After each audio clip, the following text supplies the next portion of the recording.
Hello and welcome to the show. This is the Sales for the Nigerian Business Person podcast. It's available on Spotify, Google Podcast, Apple iTunes, any podcast player of your choice. So, subscribe and get the episodes for free, just in case you're one of those folks who keeps listening to this on your web browser. So don't worry, Apple iTunes isn't going to charge you for anything, so long as you're listening to this podcast alone. So today on the show, is your target market too old to be on social media? This is the background to the question. There was, I've already mentioned in previous episodes about the SMEDAN training that we did, the online training that I facilitated on sales. The program was around business innovation, and I handled the session on sales. I wanted to show them how you can use good sales and business development practice to inform your business strategy. But first of all, I had to expose them to the perfect sales process, and the whole session just took pretty much all that time because of the question and answers that ensued and the other issues that folks wanted to discuss. And this was one of those issues. Okay, so in introducing the SMEDAN cohort to the perfect sales process. Oh, by the way, if this is your first time listening to the show, you don't know what SMEDAN means, SMEDAN, and you're not sure the program that I'm referring to, all you have to do is skip back a couple of episodes, maybe 4 or 5, and you'll be caught up to speed. Because in those episodes, I spoke a bit about what SMEDAN is, how they support the growth of small and medium scale enterprises in Nigeria, what is considered small and medium scale in Nigeria in terms of revenue and in terms of number of employees. Let's see what else. I also did a few episodes not only on the things that we discussed, but some of the stuff that I wish I had brought up to the people while we were talking at the time. And so this is one of these episodes where I go into one of the conversations that I had with them that I think is useful for you guys over here in this community, in the podcast community, to know about as well. So, where was I? Okay, so the perfect sales process, and it involves the big three: prospecting, qualification, and discovery. If this is your first time listening to the show, don't worry. We have old episodes over here, over 650 episodes so far. But if you use the search functions, you'll be able to find the episodes that are dedicated exclusively to prospecting, to qualification, and to discovery. You can listen and get caught up to speed. And apart from that, if you're new to the podcasting community, that is also the reason why we have the 5K Coaching Club, so that for just 5,000 naira monthly, you get to ask me questions about these sorts of things, and I can tell you exactly how it is that it applies to your business context. Well, it actually won't be me telling you how it applies. It's going to be both of us working through and me coaching you through how these ideas apply to your business context. And then through that, we can achieve personal development and growth for you and growth for your business. Okay, so if you want to know what qualification and discovery is, that's what you have to do. Old episodes of 5K Coaching Club. But for the purpose of today, we're going to go a little bit into what prospecting is, and that's the part of the sales process where you think about who might be interested in your product or your service. You try and figure out where they hang out, either in real life or online, and then you try and come up with a plan for how to approach them. Now, if remember, in previous episodes, I've mentioned that if you get this stage wrong, figuring out who might be interested, where they hang out, and coming up with a plan for addressing them, then all those other parts, closing the sale, pricing, negotiating, all that doesn't matter. You started off on the wrong foot, and that's the reason why prospecting is part of the big three. In fact, that's the reason why prospecting is the spearhead and the beginning of the big three. So, who might be interested in my product or my service? Where do they hang out in real life or online? How can I get to them? What's the strategy for initiating conversations and building relationships with them? Those sorts of things. Now, as the session went on, there was one of the participants there who thought that this was a key insight for her because she figured that her audience is over 60 years old in age and they happen to be Yoruba. I didn't write down, so I can't quite remember what business that she was into, and I should have asked questions to dig into her assumption, why she thinks that it's mostly Yoruba people who are over 60, both men and women, that are her key audience. But at that point, I think we had done maybe like an hour and I think 20 minutes. And I didn't want the program to stretch on for much longer because what we budgeted for the session was an hour, and I was trying to be mindful of people's time because the question and answer section went well over time. Okay, so I didn't question the assumption, but I should. But let's go with that assumption that the key people who use our product or our service are Yoruba people, that's in the western part of Nigeria, and who are over 60. And she said the reason why it was a key insight for her is because these people hang out in physical locations. They hang out in country clubs. They hang out in church clubs. They hang out in social clubs. So for those of you in Lagos, Ogun, Oshun, those places, you guys know about Ikoyi Club, that's Lagos. You know about the different tennis clubs that are in these sorts of places. You know about the different descendant clubs, Egbe Omo, Dudua, and all that kind of stuff. What else? Those ones built around schools, maybe like CMS Old Boys, 1965 set or something like that. There's also a golf club. That one is big in VI and I think Ikeja as well. Apparently, they also have that kind of scene here in Abuja. So there's an Abuja golfing club, and I hear there's also is it a golfing club or a polo club or something like that in Nasarawa State. Sorry, excuse me. So that's the idea basically, that for people of a certain age or of a certain tribe, there's this idea that they're not really hanging out online, that they're hanging out in physical spaces. So they're in Ikoyi Club, they're in whatever country club, they're in Oroki Social Club, what else? Something Tennis Club, Egbeomo, Dudua, Marina Golf Club. Okay, no, it's not Marina Golf Club. But anyway, you guys get the point. That's the idea, that all these old folks, they don't hang out online. Now, in my own opinion, I think that this is a poor assumption that they can't be found online.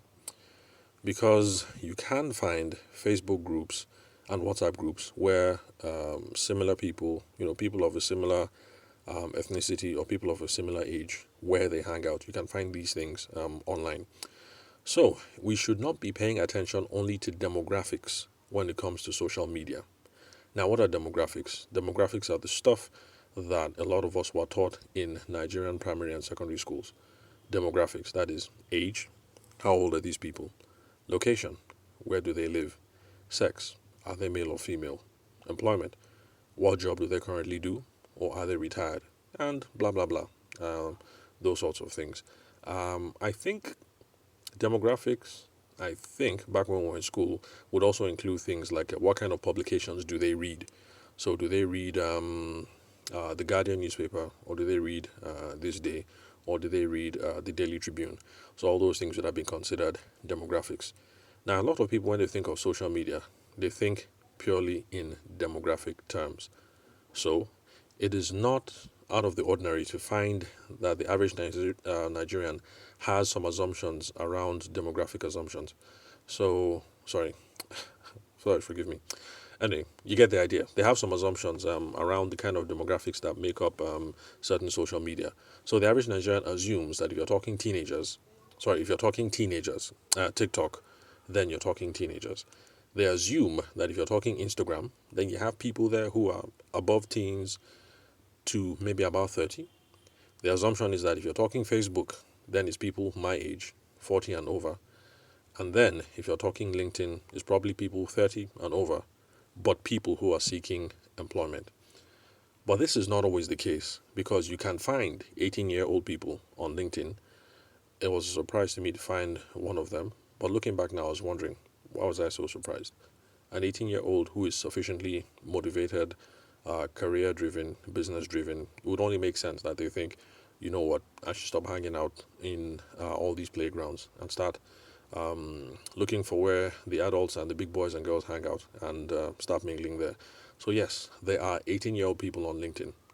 On the other hand, there also are 60-year-old people on TikTok. Well, that's a conversation for another day. So we shouldn't make such assumptions that because your key audience are men and women Yoruba men and women over 60 that they will not be on TikTok or that they will not be on Instagram. So the key when looking at social media is not to pay attention to demographics only, but to pay more attention rather to psychographics. Now, psychographics, that is stuff that we were not taught in Nigerian primary schools and secondary schools. Why? I don't know. Maybe because with the advent of the internet, targeting according to psychographics is a lot easier. So I guess back in the day, the only thing you could do really was to try and figure out, I think these people are my target market. How old are they? Where do they live? And then that gives you an idea which radio stations to advertise in. What sex are they? It gives you a sense of what kind of words to use in the advertising copy in your newspaper or in your radio announcement. Are these people employed or not? Let's see, what else? Which newspapers do they read? Which media do they read? Do they pay attention to? Do they watch NTA network or do they watch NTA 2 Channel 5? So you know where to place your advertisements. So I guess the reason why we were taught demographics only in Nigeria, that's my own set. That's people who are 40 and above. I think maybe it's because that was all that was available at the time. You couldn't do psychographic targeting. So psychographics, that is, what are people interested in? What are their hobbies? What are the communities that they belong to? What are their aspirations? Blah, blah, blah. Those sorts of things. Because, technically speaking, my wife and I, similar demographics. My wife and I are close in age. I'm only 2 years older than her. Location, the same. Okay, well, sex, different. Employment status, the same. We're still in active service. Okay, well, she's in active service since she's in the public sector and private sector, but we're still actively engaged. I mean, you get my point. So it might be similar in demographics. But the thing is, if you start looking at psychographics, you start getting a sense of how different that we are. So, stuff that we watch on TV, I don't really watch TV anymore because all the stuff that I like to watch, unfortunately, is inappropriate for children. I love science fiction movies. I don't mind monsters. I don't mind vampires. I don't mind zombies. But my wife doesn't think it makes sense to be watching those sorts of things when we have kids around. Yeah, and that's the case. So for the last decade, I haven't been watching TV because the things I like to watch, the kids can't watch. So I end up watching maybe kiddies TV, things like that. But then the kind of shows that she watches, let's see what else. All those housewives stuff, basketball housewives. Let's see what else. She's watching Chicago Med at the moment. You get the point. We watch different things. We're interested in different things. We have different hobbies. I play chess. I'm an adult improver. I like instruments. I play guitar. She has her knitting and crocheting that she's interested in. So you can see that even though our demographics are similar, the psychographics are different. So anybody who wanted to target us for an advertising campaign would have to do different things because our demographics the same, but psychographics are different. So these are the things that we should be paying attention to when we are looking at social media, whether our people are at social media. So we shouldn't just assume that Yoruba men and women who are over 60 are not on social media. If you can find a Facebook community or a TikTok community that is built around Egbe Omo Oduduwa, then that might be a good place for you to start prospecting because there you have the descendants of Oduduwa who are 60 and above and they will be hanging out on Facebook and TikTok. So you can prospect there. If you find a Mutanen Arewa community on Facebook, it's the same thing. Sorry, for my core Nigerian audience, I'm sure you already know that I don't speak Yoruba, I don't speak Hausa, so forgive me for butchering these names. So where was I? So Mutanen Arewa on Facebook. So you find them. If there's a community on Facebook, that might be a good place to start prospecting if that is your audience. Northern men and women of a certain age, certain states in the country, so that might be a good place to start prospecting. On the other hand, if you think that the people who use your products and services are mostly retired Igbo civil servants, and you find a similar community on Facebook or on LinkedIn or whatever, then it's fair game. You start your prospecting there. But don't start off the conversation with all these assumptions. Let's question the assumptions.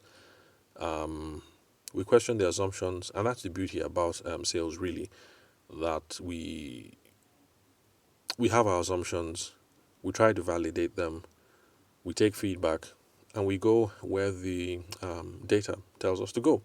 So, if you do a search and you find a bunch of old folks, in quotes, on TikTok, then engage in the community if that is your market, and then see see where it leads you from there. So let me see. I think that's just about it. Yeah, I think that's it pretty much. With these things is, the side chat and the questions, we can always go on and on and on. So I guess if we wanted to address every single thing that I should have told this meetup folks or questions that they asked, the podcast episodes will just go on in perpetuity. So I'll just bring it to a close here. So that's all for today. If you like what you hear on the podcast and you want daily access to me to ask me questions related to how you're selling your business and how all these ideas apply, then the WhatsApp Coaching Club is open. The investment required is only 5,000 Naira monthly. Ask me anything. I'll give you answers. I'll give you assignments. The goal is to move your business forward. If you're interested, hit me up on social media DMs or send a message to me saying you're interested to 08064662140. The country code for Nigeria is +234. On socials, you can find me using my name. I spend most of my time on LinkedIn. Don't worry about the spelling of my name. My name is Tavishima Ayede. The correct spelling, you don't have to get a pen. And the email address, the photo, they're on the website where you're listening to this podcast episode. If you're using a web browser, if you're listening to the podcast app, then just look to the profile of the podcast player where you're listening to my voice. You'll see my photo there. You see the spelling of my name there. My email address is there if you want to hit me up on email as well. If you have a significant saving goal because you're trying to save towards starting a business, you're trying to save towards your children's education, you're trying to save towards retirement, because about 18% of you listening to this podcast I really should confirm. I think last time I checked was about 45 and older. So you guys are saving for retirement, your children's master's education, whatever. I'm affiliated with a financial institution that has over 504 billion naira in assets. That means they're not going to go broke anytime soon. They're a secure organization to work with. They're not going to run away with your money. They're in the business of protecting and guaranteeing your savings. This is a lot better way to get money for these your significant saving goals rather than going to the banks, because they're going to charge you a lot in fees. You'll have easy access to the money with your ATM, so that's not a good way to save. And then loan sharks are going to want your mom and your dad as collateral, and when things go south, they're going to try and discredit you and rubbish your name in your community. So if you're interested, then message me on 080-6466-2140 to get started on saving towards your dream. Remember, it doesn't have to be saving towards starting a business. Saving towards any plan will do. You're saving towards your children's education, that's not a problem. You're saving towards retirement, that's not a problem. If you're fed up with Nigeria and you're saving so that you can japa, that is not a problem as well. So thanks for your time and attention. I'll catch you guys at the next episode.